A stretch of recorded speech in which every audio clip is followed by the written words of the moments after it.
का शानदार सेट्स, आलीशान कॉस्ट्यूम्स और जानदार कहानी, ये सब चीजें इकट्ठी हो जाएं तो मोहम्मद फातेहर जैसा शाहकार वजूद में आता है।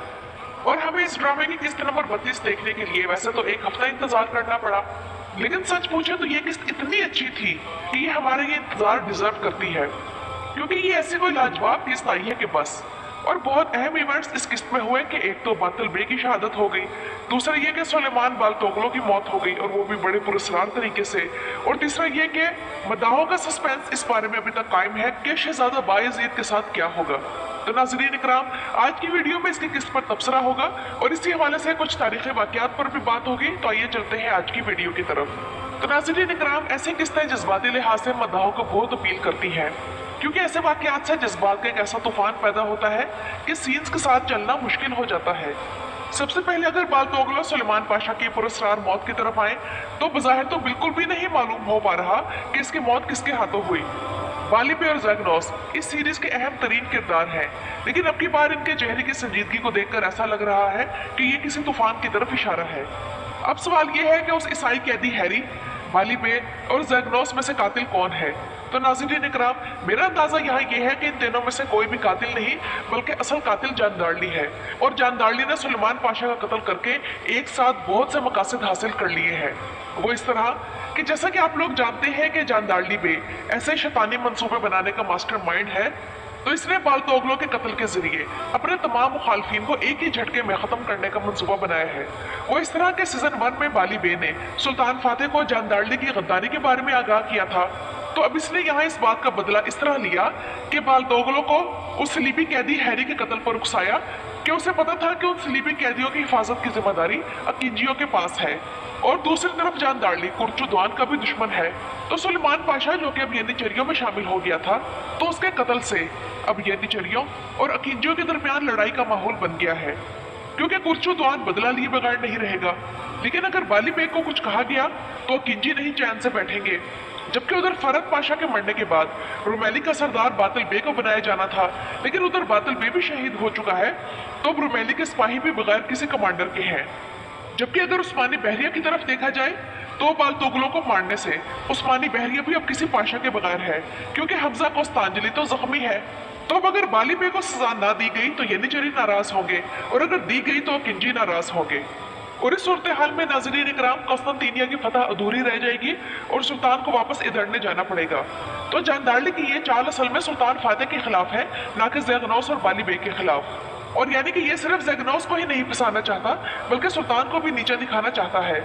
सुलेमान पाशा बेचारा सिर्फ एक बाइज्जत जंगजू बनकर रहना चाहता था, लेकिन जानदारली ने उसे अपनी सिर्फ गंदी सियासत के खातिर खत्म कर दिया, और अब सुल्तान को अमीरुल बहर नहीं मिलेगा, और ना ही सुल्तान फातेह कॉन्स्टेंटिनिया पर बहरे हमला कर सकेंगे और लश्कर में बदअमनी फैलेगी। लेकिन जानदारली सिर्फ यहीं तक नहीं रुकेगा, बल्कि अभी तो ये जंगबंदी के लिए मजीद घिनौने काम भी करेगा, और यहाँ तक कि ये कॉन्स्टेंटिनिया में खुफिया राब्ते भी बनाएगा। और ऐसा स्क्रिप्ट राइटर्स इसलिए दिखा रहे हैं कि ताकत के भूखे लोग अपना असर कायम रखने के लिए किस हद तक जा सकते हैं, और ये कि तारीख में जिस तरह सुल्तान फातेह ने जानदारली को कत्ल किया था तो उसके कत्ल को जस्टिफाई किया जा सके। लेकिन अगर इस हवाले से बात करें कि तारीख में सुलेमान पाशा की मौत कैसे हुई थी, तो नाज़रीन इकराम, बाल्तोगलो सुलेमान पाशा की मौत के बारे में तारीख में बस यही है कि गोल्डन हॉर्न में की गई गलतियों की वजह से सुल्तान फातेह ने उसे उसके ओहदे से बरतरफ कर दिया था और वो येनिचरी में चला गया था। इसके बाद तारीख खामोश है, और हो सकता है कि वो सलीबी कैदी जानदारली का भांडा फोड़ दे और वो बताए कि वो सुलेमान को कत्ल करने के लिए उसके खेमे में गया था, लेकिन उसने जानदारली को वहां से निकलते देखा। और शायद आप लोगों को वो सीन याद होगा जिसमें जानदारली खेमे में आत्माचा से अपने हाथ धुलवाता है, तो लगता है कि वो सुलेमान को कत्ल करने के बाद वहां आया था और उसके हाथों पर सुलेमान का ही खून होगा। और उसका ये जुमला भी बड़ा मानी खेज था कि वो नहीं चाहता कि सुलेमान को अमीरुल बहर का ओहदा मिले, और उसके बाद उसने आत्माचा के किसी भी सवाल का जवाब देने से इनकार कर दिया था। अब आते हैं नाज़रीन इकराम बातिल बे की शहादत की तरफ। तो ये किरदार जिस अदाकार ने अदा किया था उनका नाम उफुक बे रफ्तार था। ये तुर्की के बड़े मशहूर अदाकार हैं, और इनके एकदम से ड्रामा छोड़ जाने पर मद्दाह काफी अपसेट हुए हैं, क्योंकि इनकी शहादत का ये सीन बिल्कुल अनएक्सपेक्टेड था। और इस किस्त के किसी भी ट्रेलर में बातिल बे की शहादत का कोई भी इशारा नहीं था, इसलिए मद्दाहों को बिल्कुल भी आइडिया नहीं हो सका कि हमें इस किस्त में क्या देखने को मिल सकता है। और जो लोग बातिल बे की मौत के सिनेरियो को पसंद नहीं कर रहे, वो समझ लें कि बातिल बे ने खुद को कुर्बानी के लिए पेश किया। और फातिमा खातून को बेनकाब होने से बचाने के लिए बातिल बे ने जिस तरह खुद को कुर्बान किया, इससे उस्मानी इंटेलिजेंस की ज़हारत की दाद देनी चाहिए। और वो मौत के बाद अपने खानदान से मिल गया जिनकी कमी वो महसूस करता था। इससे ये मालूम होता है कि बहादुर जंगजों के भी दिल होते हैं और उनके दिल भी कहीं ना कहीं पिघल जाते हैं, जैसा कि साल्तों के मामले में हो रहा है।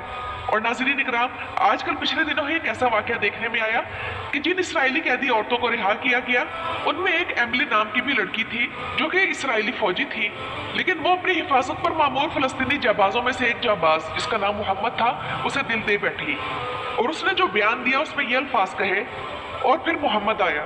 तुम तसव्वुर ही नहीं कर सकते कि वो कितना खूबसूरत लड़का था। जितने भी जवान मैंने गजा में देखे वो इन सबसे ज्यादा हसीन था।